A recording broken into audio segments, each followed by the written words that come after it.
ఈ రోజు వీక్ గా ఉంటే నలుగురం కలిసి బయటకి అయితే వచ్చాము. ఆ ముగ్గురు అమ్మాయిలతో అయితే సైడ్ వెళ్ళిపోయారు. ఇంకా మనం చేసేది ఏమి లేక పక్కనే క్రికెట్ గ్రౌండ్ ఉంటే అక్కడికైతే వెళ్ళాను. ఇక్కడ మ్యాచెస్ ఎలా జరుగుతాయంటే, ఫర్ ఎగ్జాంపుల్ బ్యాటింగ్ ఆడేది మా హోటల్ అయితే బౌలింగ్ వేసేది ఇంకో హోటల్. సో అలా అయితే జరుగుతాయి ఇక్కడ. ఇంకా అలా కాకుంటే మా ఐలాండ్ ఇంకో ఐలాండ్ లాగా అలా కూడా వేసుకుంటారు. ఇంకా దాని పక్కనే ఒక వెడ్డింగ్ అయితే జరుగుతుంది. వెడ్డింగ్ అయితే మన ఇండియాకి ఇక్కడికి చాలా డిఫరెంట్ అయితే ఉంది. ఇక్కడ వెడ్డింగ్ అనేది అప్పటికప్పుడు అనుకుని చేసేసుకుంటారు. మనలాగా 10 రోజులు 20 రోజుల ముందు అయితే అనుకోరు. ఇంకా ఈ ప్లేస్ వచ్చేసి ఈ ఐలాండ్ లో best tourist place. And photos, videos, drone shots అన్ని ఇక్కడే చేసుకుంటారు. ఇంకా నేను కూడా అలా ఇలా తిరిగి ఒక 2 వీడియోలు, ఒక 2 ఫోటోలు అయితే తీసుకున్నాను. ఇంకా మీకు క్యాండిల్ నైట్ డిన్నర్ కి ఎలా సెటప్ చేశారో చూపిస్తారు చూడండి.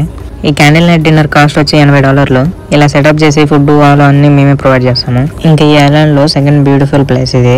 ఇంక ఇక్కడే మీకైతే ఎవరీ యాక్టివిటీస్ అయితే జరుగుతాయి. వాటర్ యాక్టివిటీస్, పారాస్కైయింగ్, స్కూబా రైస్, అలాంటి ప్రతి యాక్టివిటీ అయితే ఇక్కడ జరుగుతుంది. ఈవెన్ వాటర్ స్కైటింగ్ కూడా ఇక్కడ జరుగుతుంది. అదే మరి వీడియో నచ్చితే సబ్స్క్రైబ్ చేసి లైక్ చేయండి.